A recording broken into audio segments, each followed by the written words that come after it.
क्या सोच के आपने कविता को लिखा है? आई डायरेक्टेड सो ये जो प्रोजेक्ट है मेरी सखी, इसका जो इंस्पिरेशन, इसकी जो प्रेरणा है मुझे अरुण जी की कविता से मिली। उन्होंने एक कविता लिखी है, मेरी साड़ी मेरी सखी। uh, हम लोगों ने बहुत तरह की फ्रेंडशिप्स को देखा है, सुना है, एक्सपीरियंस किया है, बट जब वो पोएम मैंने पढ़ी तो आई फिगर्ड आउट दैट हाँ, ये फ्रेंडशिप तो हमेशा से हमारी नज़रों के सामने थी, बट कभी हमने इसको रिकग्नाइज नहीं किया। वी इसका जो महत्व है, इसका जो इम्पोर्टेंस है, वो हम लोग समझ नहीं पा रहे थे। So it allowed me to explore कि एक नई फ्रेंडशिप को एक्सप्लोर करें, और ये बहुत इंपॉर्टेंट है। एक एक स्त्री के जीवन में साड़ी का महत्व बहुत बहुत ज़्यादा है। चाहे वो पहली बार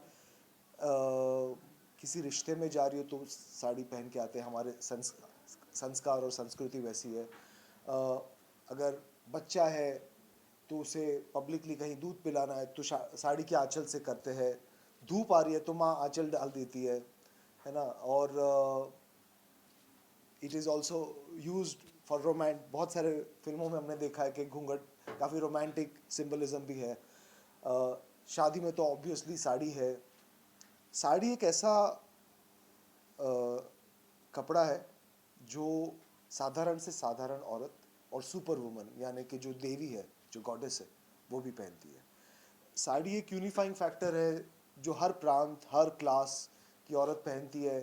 हर एक औरत का स्पेशल ओकेजन साड़ी के बगैर अधूरा है, तो आंसू पोंछने से लेके सर ढकने तक, पल्लू गिराने से लेके यू नो धूप से सहारा देने तक, साड़ी और साड़ी पहनने वालों की बहुत खास दोस्ती है। एंड ये जो कविता है अरुण जी की इज़ सो वेल रिटन। बहुत अच्छे से उन्होंने इस फ्रेंडशिप को एक्सप्लोर किया है, और वहीं से मुझे इंस्पिरेशन मिली कि क्यों ना इस पर एक छोटी सी फिल्म बनाए, एक ट्रिब्यूट। और साड़ी हिंदुस्तान का ग्लोबल एम्बेसडर है फैशन के लिए। एक एक ऐसा वस्त्र है जो हज़ारों सालों से चलता आया है, और आज भी अगर इंटरनेशनली कोई पूछे कि इंडिया का ब्रांड एम्बेसडर कपड़ों में अगर कौन होगा तो वो साड़ी होगी। as you mentioned कि माँ से लेकर महबूबा तक हम हाँ सब जी। मानते हैं, we agree with this, sari is that important. और जब इस बात को ऑडियंस तक पहुंचाना है, और जब आप किसी को उसी चीज़ को पर्दे पे ला रहे हैं, विजुलाइज कर रहे हैं, वो कितना चैलेंजिंग था आपके लिए? क्योंकि कविता इतनी सुंदर लिखी गई है कि जो जितने पहलू आपने अभी कहे वो ऑडियंस तक पहुंचे, उसके लिए क्या चैलेंजिंग रहा आपके लिए कि यार विजुअली भी उतना खूबसूरत, उतना दिल तक पहुंचने वाला लगे?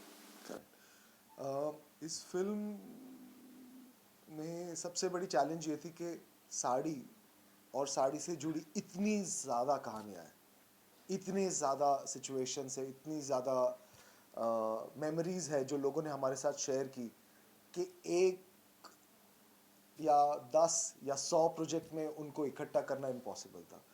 तो हमने शॉर्टलिस्ट किया, और बहुत मुश्किल प्रोसेस था हमारे लिए कि किस ओकेजन को हमें शॉर्टलिस्ट करना है, किस ओकेजन को दिखाना है। कि तू कविता में ये है कि मुश्किल के समय में साड़ी ने मेरा साथ दिया। अब ये मुश्किल का समय बहुत सारे अलग अलग तरीकों से एक औरत के जीवन में आता है, तो कौन सा हमें दिखाना है, किस वाक्या को हमें फिल्म में इंक्लूड करना है, वो हमारे लिए चैलेंजिंग था। प्लस बारिश का मौसम है, तो हमने पूरी भारत में ट्रैवल करके अलग अलग जगहों पे अलग अलग चीज़ों को कवर करने की कोशिश की, बट बारिश के वजह से थोड़ा सा वो भी एक चैलेंज रहा था कि we had to manage with whatever जो भी हमें मिल पाया उससे। तो सबसे बड़ा चैलेंज था कि इतने बड़े रिलेशनशिप को हम जस्टिस कैसे दे पाए। That was our challenge. somebody like Shefali Shah, she himself is a legend, yes. जब उनको वो ऑन बोर्ड आते हैं और इस तरह के प्रोजेक्ट को बैक करते हैं, मतलब उनकी आवाज़ आप सुनते हैं, इतनी खूबसूरत आवाज़ है वो, how she came on board, और do you think half the battle is won when somebody like Shefali Shah comes and support your project? So I have a very interesting sort of trivia information Shefali ji के लिए।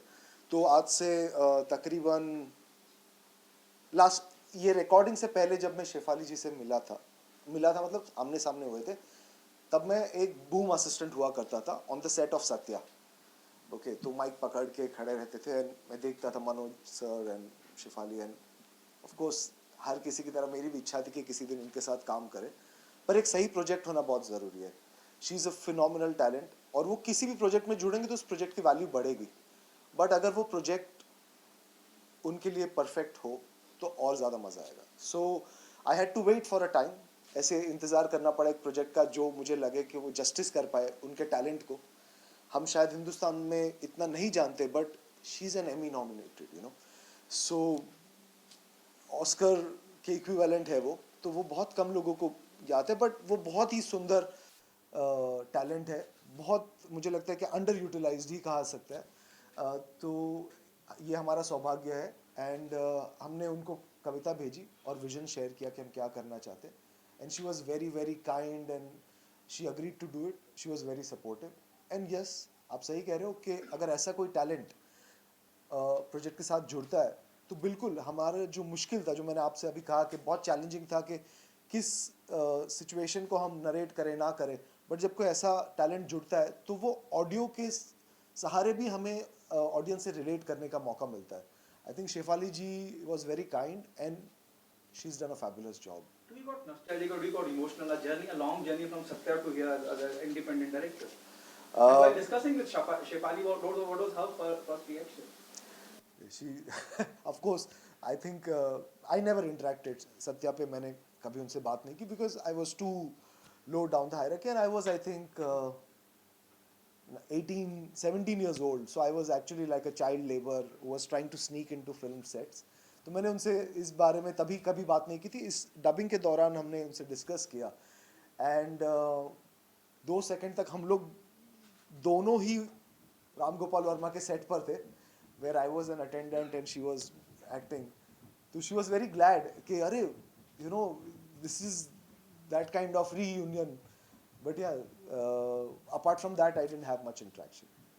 बॉलीवुड की बात की जाए तो ना आपको लगता है कहीं ना कहीं बॉलीवुड में साड़ी को जो है एक सेक्सी तरीके से दिखाया गया. Yeah, it's okay. Take it.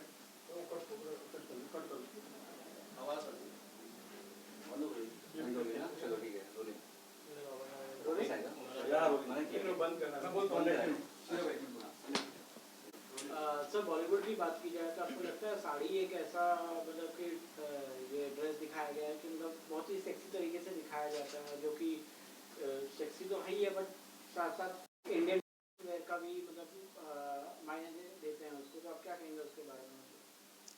जैसे कि हमने एग्जाम्पल में दे सकता हूँ, जैसे मिस्टर इंडिया में साड़ी में उनको डांस करते हुए जी साड़ी में डांस करते हुए दिखाया है. ये अपना रवीना टंडन को दिखाया गया है. और फिर उसके पहले जो है 80s की दौर की बात की जाए तो मंदाकिनी जी को दिखाया गया साड़ी में. तो आपको क्या लगता है कहीं ना कहीं जो है साड़ी को जो है बहुत ही ज़्यादा कमर्शलाइज कर दिया है उन्होंने? क्या कहेंगे उसके बारे में? नहीं, ये थोड़ा हमारी सिलेक्टिव मेमोरी पर डिपेंड करता है. वो जो सारी फिल्में आपने कही उसमें सारी माओ ने साड़ी पहनी है, ठीक है. उन सारी हीरोइन ने उस सीन के पहले और बाद में भी साड़ी पहनी है. तो मुझे नहीं लगता कि कोई बॉलीवुड का एक स्पेशल इंटेंशन है कि साड़ी को यू नो सेक्स सिंबल या सेंशुअलाइज किया जाए. वो पर्टिकुलर सिचुएशन सीक्वेंस की डिमांड होती है कि उस सीक्वेंस को रोमांटिक बनाना है, एग्जॉटिक बनाना है. तो इसलिए साड़ी एक माध्यम है, बट साड़ी को आई डोंट थिंक कि आप किसी एक पर्टिकुलर रूप में ढाल सकते हो. क्योंकि चाहे कभी खुशी कभी, जैसे आपने 3 फिल्मों के एग्जाम्पल दिए, मैं ऐसी 50 फिल्में हैं जहाँ पे हमारी फिल्मों की हीरोइन ने साड़ी पहन के बहुत gracefully you know without anything vulgar, हमारी संस्कृति को ध्यान में रखते हुए भी बहुत अमेजिंग परफॉर्मेंसेस और इमोशन यू नो दिखाए है. प्लस ये भी जितनी सारी एक्ट्रेसेस है जो हमारे एंटरप्रेन्योर्स है, जो हमारे पॉलिटिशियंस है, डिप्लोमेट्स है, ये जब भी हिंदुस्तान या हिंदुस्तान के बाहर किसी इंपॉर्टेंट इवेंट के लिए जाते हैं, कोई कार्यक्रम में बुलाए जाते हैं, तो हमेशा साड़ी पहनते हैं. जैसे रेखा जी है, शेफाली जी, जया बच्चन जी है, बहुत सारे लोग हैं जिन्होंने कंसिस्टेंटली साड़ी को रिप्रेजेंट किया है और साड़ी ने उनको रिप्रेजेंट किया है. दीज विमेन है, विद्या बालन जी है, शर्मिला टैगोर है. इन लोगों की दोस्ती साड़ी के साथ बहुत पुरानी और बहुत ऑब्वियस है, ये हमारे सामने है, यू नो. तो बॉलीवुड ने साड़ी को कभी एक रंग में ढालने की कोशिश नहीं की है, क्योंकि पॉसिबल भी नहीं है. शायद वो सिचुएशन की डिमांड वैसी रही हो, बट मुझे नहीं लगता कि साड़ी को टारगेट किया जा रहा था. Do you agree with this? Vidya Balan is the one who started this trend, no? Sari का ट्रेंड चालू कर दिया. जब विद्या बालन की मैं बात करता हूँ खास करके, बहुत नुक्ताचीनी भी करी गई उनके फैशन को लेके, लेकिन साड़ी को उन्होंने एक नए आयाम पे पहुंचा दिया. जब मैं मेरी सखी की बात करता हूँ, डू यू थिंक एक सही मायनों में ये सखी को साबित किया विद्या ने? देखो, हर ज़माने में एक नई दोस्ती होती है और एक नया दोस्ताना होता है, ठीक है. तो विद्या जी है, विद्या जी के पहले Rekha ji was the still she is pretty much the sari symbol. उसके पहले भी थे, राज कपूर जी के ज़माने में भी साड़ी है. और अगर आप राजा राम मोहन रॉय तभी की बात करिए, उससे भी पुराना जाए, जो हमारी चित्रकला है, हमारा अजंता एलोरा में आप देखेंगे तो हमारे देवी देवताओं ने भी साड़ी पहनी है. तो मुझे नहीं लगता कि साड़ी एक ट्रेंड है जो आता है जाता है. नहीं, साड़ी एक परमानेंट स्टेटमेंट है हमारे संस्कृति का. और उसकी वजह भी है कि साड़ी जितना वर्सटाइल अटायर, वैसा कोई वस्त्र नहीं है जिसको आप इतना मल्टीपल करता है. जिस तरीके से एक नारी हर सिचुएशन में अपने आप को ढाल लेती है, उसी तरीके से साड़ी भी उसे अपने आप को उस सिचुएशन के हिसाब से ढाल लेती है. कोई बड़ा आया तो पल्लू ओढ़ लिया, कोई और बड़ा आया तो घूंघट निकाल लिया, कोई छोटा आया तो उसे सर पोंछ लिया. तो साड़ी माँ औरत की तरह सिचुएशन के हिसाब से अपने आप को ढाल पाती है.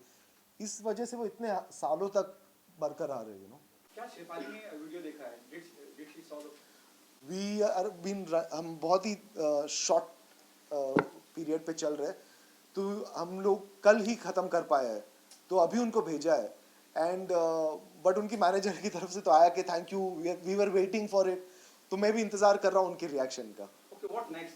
This is what I feel as a journey. This is your journey, from Satya to here. Yeah. Are you planning something more, web series or some film or something?